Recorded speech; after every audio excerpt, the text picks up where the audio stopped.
typical first day. There's a lot of good, a lot of things you got to improve on, but it's just good to be back out there with the guys, with our coaching staff, and actually practicing football together. I think we had a great summer. I was really pleased with the summer and Coach Lando and his team and how prepared our guys were for this upcoming training camp. And I'm just make sure to give them a special shout out for the job they've done. I'm excited about the coaching staff that we have, as we had, a chance last week to really spend some time together and get back into football mode. We called it a coach's retreat, but the ability to, get back into football mode. I just kept taking notes of, how great of a coaching staff this is in terms of teaching, but also motivating, is also working together. I'm excited to be with this group of guys. Just a couple injury notes. Kahana Kia is out. He tore his ACL this summer and had surgery, and so he'll be out. Mitchell Evans and Kevin Ballman and Benjamin Morrison all returning to play. They all practiced today in a limited role, but all are in return to play protocol.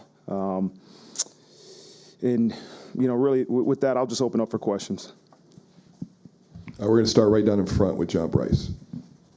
Hey, Marcus. I wanted to ask, you just touched on Lauren Lando, but specifically when you get the team out there today, what did you see that lets you know he made an impact, and in what areas did you most notice that? I don't know if it was today as much as these last couple weeks since I've been back, just watching them train, watching them gel together, right? There's a true brotherhood that's formed in the summer, right? Through tough times. I was really pleased by the brotherhood that was created this summer, and their capacity, their lung capacity, how they run, how they're able to condition. I was able to watch a little bit of that in the past couple weeks, and they're a well-conditioned team, and they showed it today. We got a little bit winded at the end of practice, but can never truly be ready for practice until you start practicing.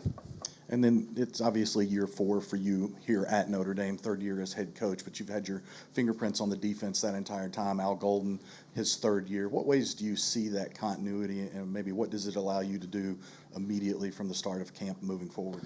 I think for our defense, it's they're able to start at a place that they haven't been at the past 2 years, because it's the third year in Coach Golden's system. It's also a veteran group that has learned, the details of every defense that he wants to run. And so they're starting at we all saw level 500. And that's great, because now you can continue to harp on the little intricate details of what makes a successful defense. So I'm excited for the future of this defense in this upcoming season, because of what they've built over the past 2 years, right, into where it's at now. And so I look forward to seeing how it progresses. Moving to your left, second row, Tyler James. Marcus, what did you think of Riley Leonard and Steve Angeli today, and what is your plan in terms of naming a starting quarterback? Riley's going with the 1, Steve's going with the 2s.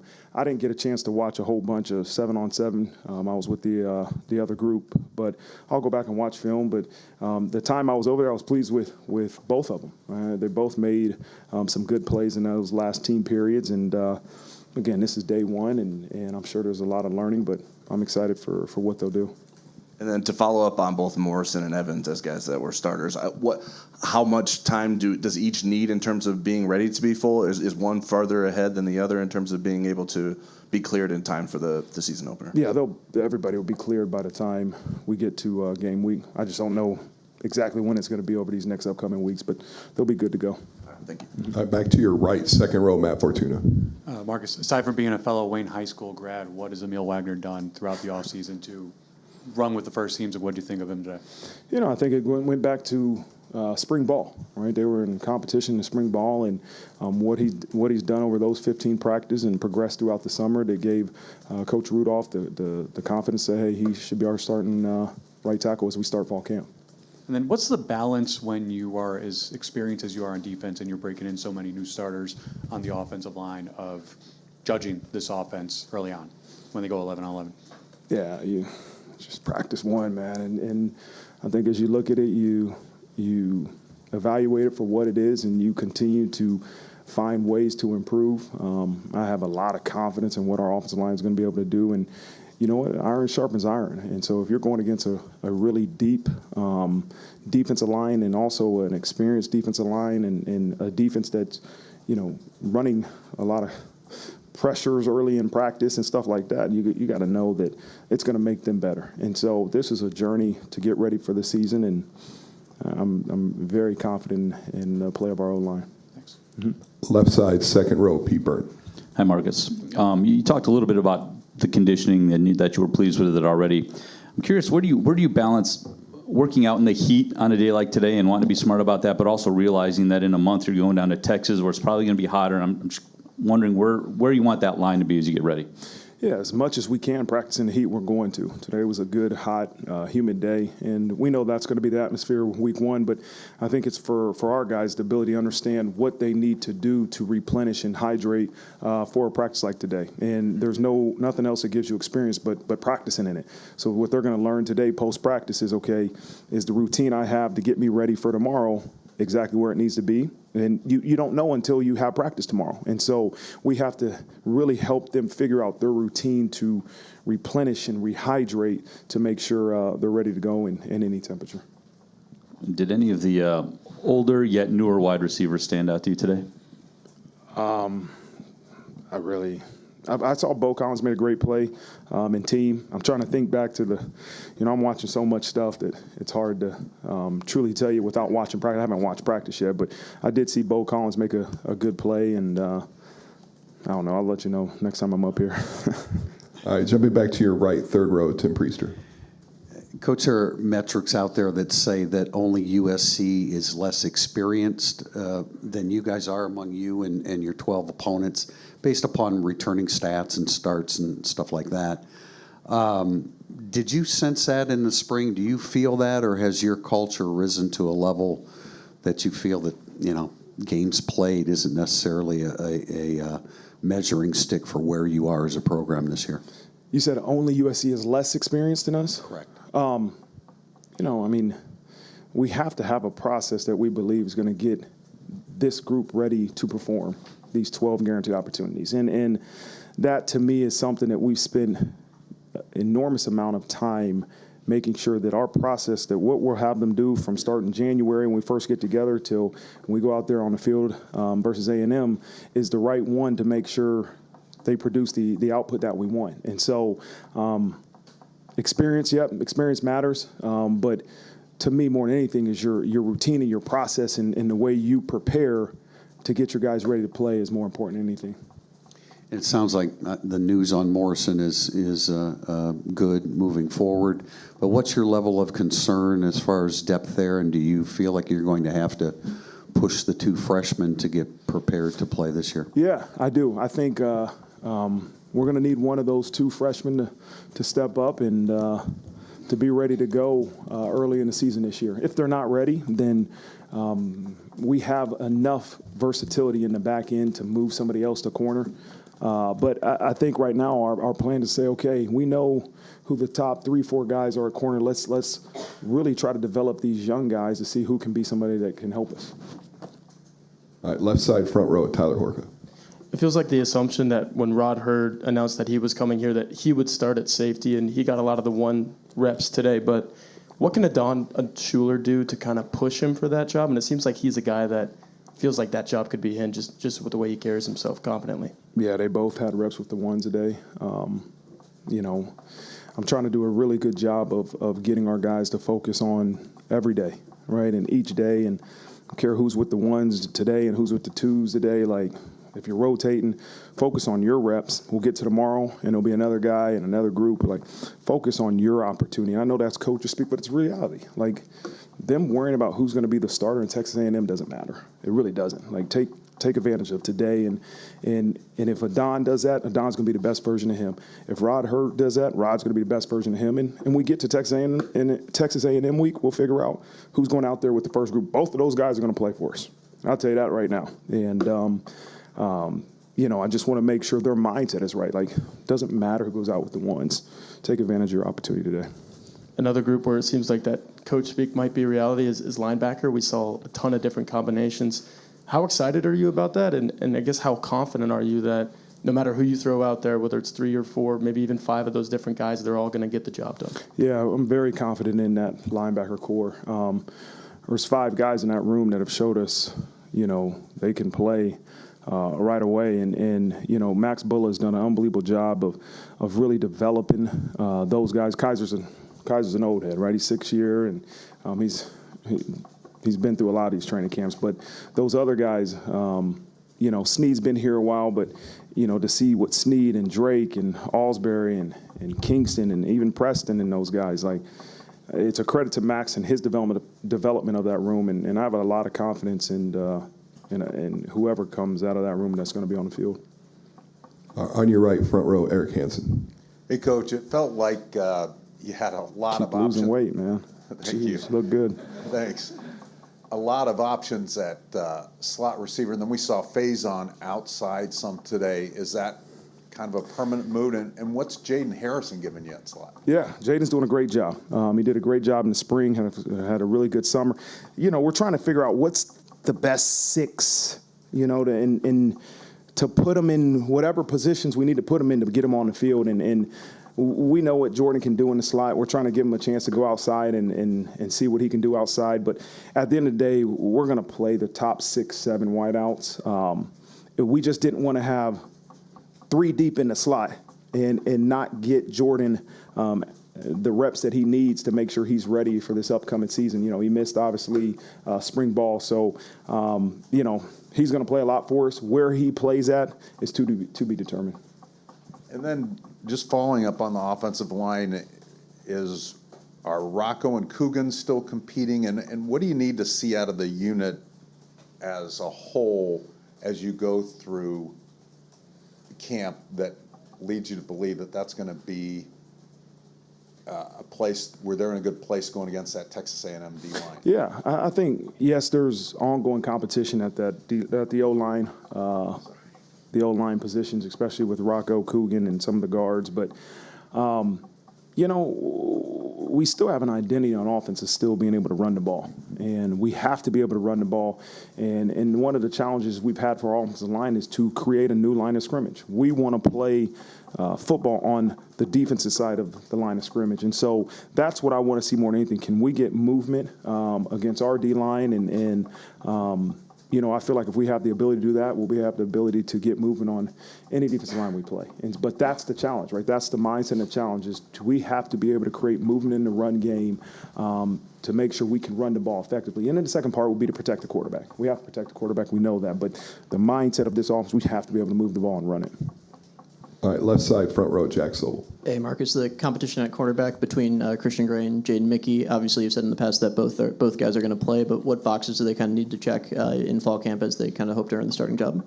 Just continue to build trust. That's how you earn playing time is trust. And, can you do exactly what your coach tells you to do over and over and over? Like, everybody has ability, but we will play the guys that we trust more than anything to get their job done. And so that's what you want to see over the course of now to the end of fall camp, who at every position is going to continue to build that trust within their position coach. And then now that he's been on campus for summer and you got to see him in full pads today, what have been your impressions of James Rendell? Oh, James, he's awesome, man. Glad to have him. He had a good summer, just kind of adjusting to American football. Had some good kicks. It was up and down, right? I haven't really watched the punch yet, but just being out there, he had some really good punts and some punts that he's got to improve on. But that's anybody. He's going to be a weapon for us. I told him that early on when he got here. He's going to be a weapon for us. And, I look forward to seeing him progress over this training camp. All right, on the right side, front row, Pete Sampson. Mark, in terms of structure camp, year 1, very intense, maybe lost some guys availability, but you're getting ready for Ohio State. Year 2, better pacing available, but you sort of had like a build into the season. Is there a happy medium in terms of the structure, the pace, the intensity of camp that you can take from year 1 and year 2, considering the opponent is a little bit more like Ohio State? Yeah, I mean, the preparation we had for Navy is just, it wasn't like we didn't prepare hard in training camp last year because we played Navy. Like, you prepare to win whoever you play against, no matter if it's Navy, if it's Ohio State, if it's Texas A&M. And so we have a plan, I think a great plan that we put together that will make sure this group is is prepared, one, but also healthy enough to make sure we go out there and we compete versus Texas A&M. But you know, that I believe in our plan and what we have, but again, the focus has to be on taking care of right now and what's right in front of us. I think in normal circumstances, you maybe divvy up the reps more with the quarterbacks, but Riley missed spring. He probably needs to get caught up a little bit. How do you balance getting Riley the work that he needs, but also you got 3 other quarterbacks that, probably could get, in normal circumstances, a little bit more work at this time of year? Yeah, that's definitely a good point. It's something we have taken into consideration. Riley got a lot of reps this summer in terms of just what he missed in the spring. And so, we got to make sure he gets enough work to make sure he's prepared to go. But we got to give these 3 other quarterbacks a chance to develop and continue to improve also. So we'll do that, right? It's not just a perfect formula, but I think we do have a good plan for that. All right, left side, back row, right in front of me, Levon.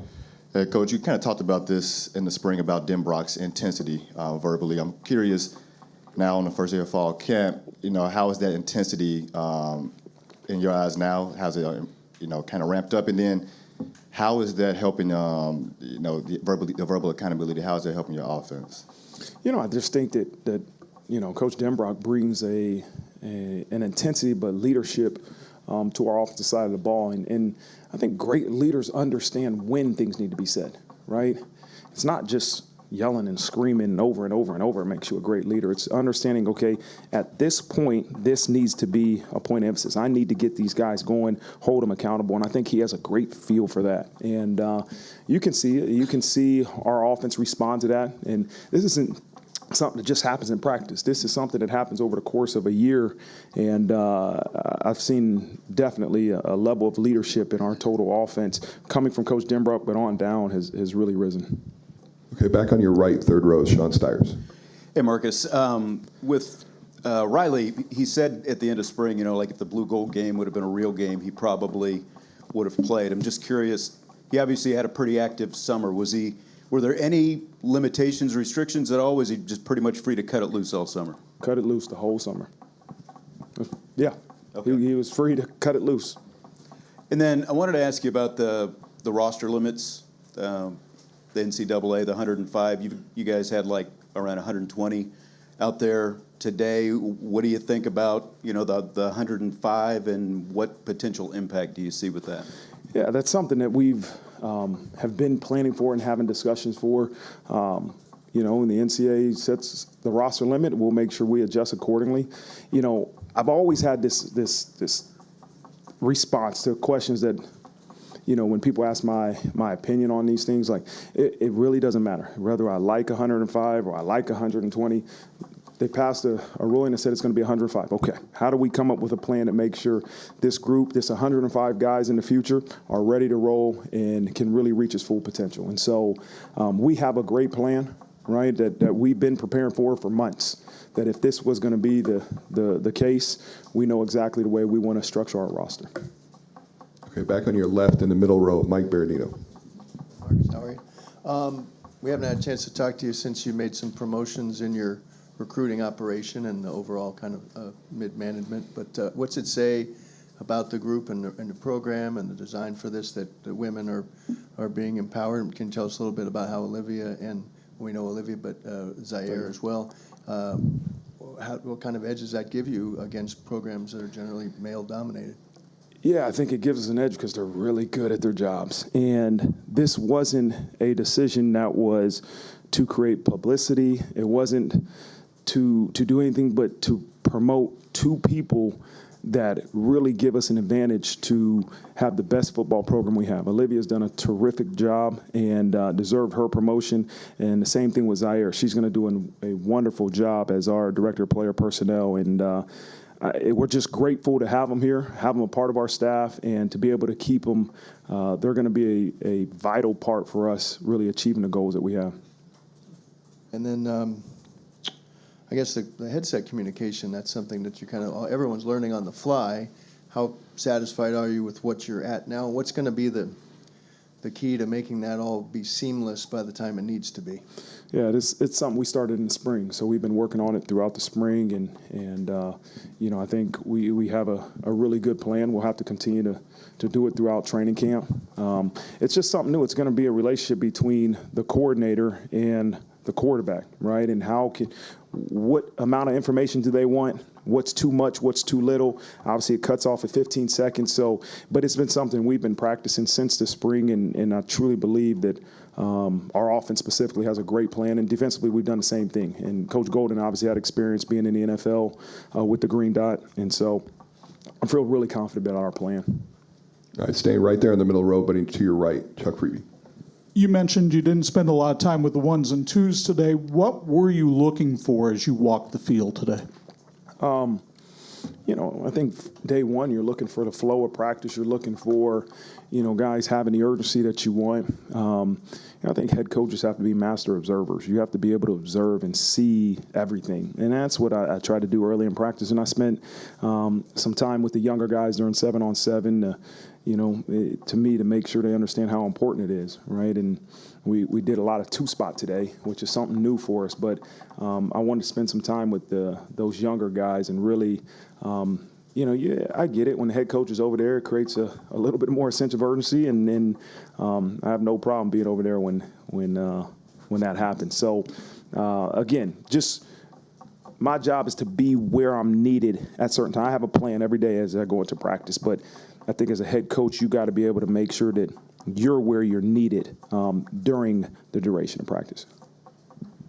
And then with those younger guys, especially the freshmen who are trying to make an adjustment, and especially the ones that weren't here during the spring, how difficult is that to get them ready for what they need to do? Yeah, it's a challenge. It goes fast, especially practice one. You can tell the guys that weren't here for spring ball, those young guys, it goes really fast. And you can do all the summer walkthroughs that you want in meetings, but there's nothing like getting out there the first day and actually seeing it at practice speed. And but they'll be better, right? I've always had this belief in people always ask me, do you think it's better to come in early or come in June if you want to play as a freshman?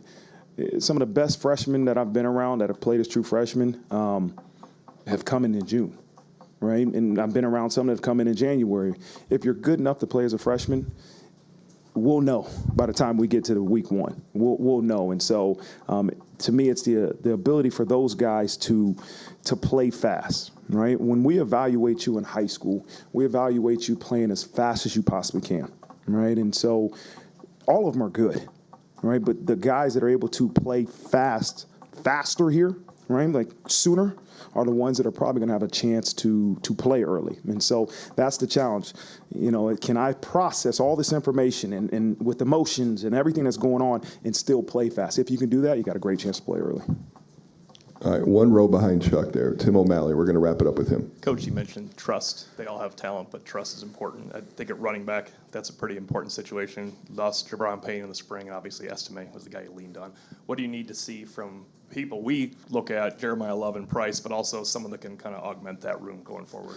Yeah, I think you talk about in the running back room, number one is ball security, right? They got to be able to take care of the ball. They got to be able to protect the quarterback and pick up the different pressures.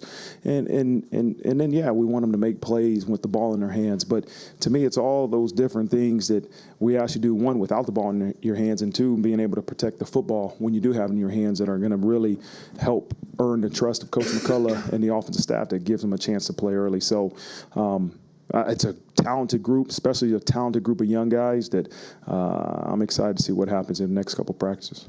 Follow up on Love. This is probably better for down the road in camp, but he's got some time at wide receiver, at slot receiver in the spring. You have 11 receivers. You said you're already kind of 3 deep in the slot.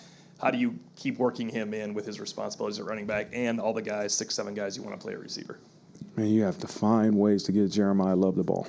And that's where we have a creative offensive coordinator and a creative offense that will do that. And so as we get towards, game week and those type of things, we'll game plan specifically how we get the ball into his hands. But, you don't have to be a rock scientist. No, on our offense, you got to find ways to get Jeremiah Love the ball.